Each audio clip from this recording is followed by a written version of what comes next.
The white light on the horizon blinked on and off as the sash window rattled with yet another fierce gust of wind driving against it. Moments later, a spatter of rain carried in off the sea.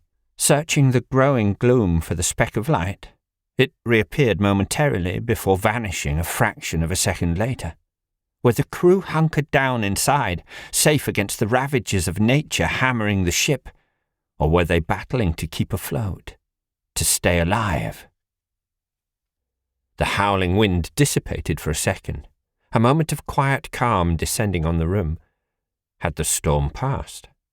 The window shrieked again, making her jump, accompanied by a squeak passing from her own lips.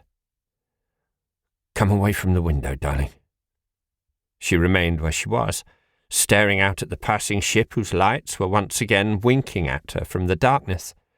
In that moment she wanted to be on board that vessel, wherever it was going, rather than here in her bedroom. Would someone be on that ship staring at the lights from her home atop the headland, envious of the safety and security that the mainland had to offer? It wasn't any safer here. "Are you going to come and read?" She looked back, smiling at the man lying on top of the duvet, feet crossed with an open book in his hand. With one last glance towards the ship out at sea, she crossed the room and climbed over her father and slipped under the duvet. "Don't you want to close the curtains?" he asked. "No." She stared out into the black of night. "I want to see the stars if I wake up during the night." "I don't think there'll be any stars tonight, darling. This storm won't pass until tomorrow morning." She shrugged. "I don't care." Nestling into her father, he held the book open with his right hand and put his left arm around her. "Now, where did we get to last night?" "There," she said, pointing to a break in the text at the top of the right-hand page. Her father paused, rereading the section before. "Yes, you're right." "Tim is searching for his brother, and everyone has heard about him, but no one knows where he is." "Right, I remember," her father said quietly. "I think." "I can tell you," she offered, nervous, "if you like." "Yes, thank you." How he could have forgotten, she didn't know. They'd read 3 chapters the previous night, far more than the 1 chapter they usually read. That was probably down to today. Neither of them had been looking forward to today, attempting to put it off as long as possible. But, as night follows day, it had come. There was no way of avoiding life, or death, as it transpired. "Tim has died, and now he's looking for his brother in the afterlife." She hesitated. "What is it, darling?" "Tim.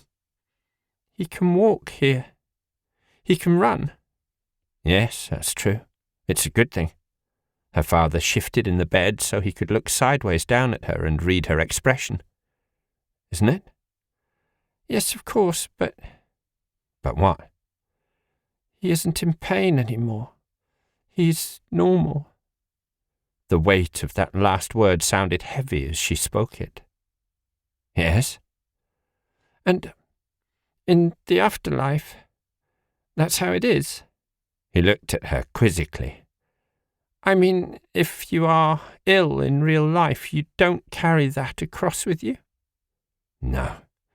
It's a fresh start, sort of, but with all the memories, thoughts and feelings of your life carried over with you." She thought about it for a moment, reluctant to ask the question, although she could tell he was preparing himself to hear it. "And what about Mummy?" "She's there, too." "And she isn't hurt anymore?" She was scared of the answer. Whatever he said, it wouldn't take away the pain she'd felt all day, but it might, at the very least, offer a crumb of consolation. "No," he said quietly. "She isn't in pain, not anymore." She teared up, burying her face in the side of her father's chest to hide the tears from him.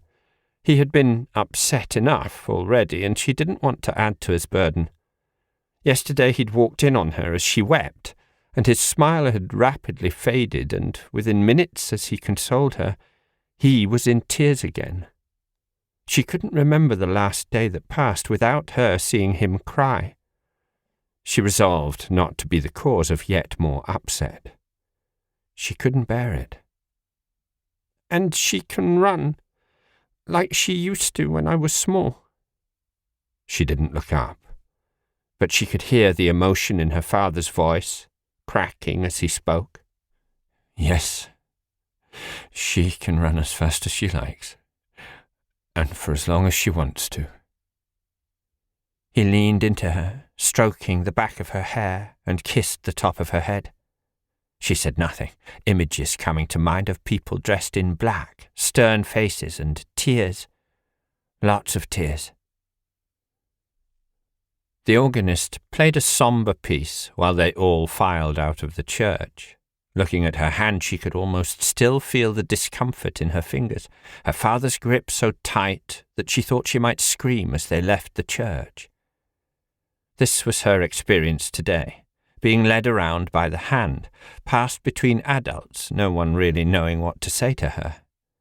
She did get a lot of smiles, affectionate strokes of the hair, and gentle touches, but the sense that everyone was keen to move on as soon as possible wouldn't leave her. They were protecting her father, giving him a break. Where were these people when Mum really needed them, when she really needed them? Their expressions were all so similar today. Pity in their eyes, sorrow in their smiles, artificial, forced. Now she pictured her mother running along the golden sand, the sunset behind her as the waves broke upon the shore. She couldn't quite believe it was her mother, because she had never seen her mother that way. She couldn't run, even if she had wanted to. "Why couldn't it be different, Papa?" Her father choked back tears as he drew her closer to him, but he didn't speak. She looked up at him. "Why do these things happen?" He took a deep breath before answering. "Things happen in life, things that are beyond our control, and we have to accept them."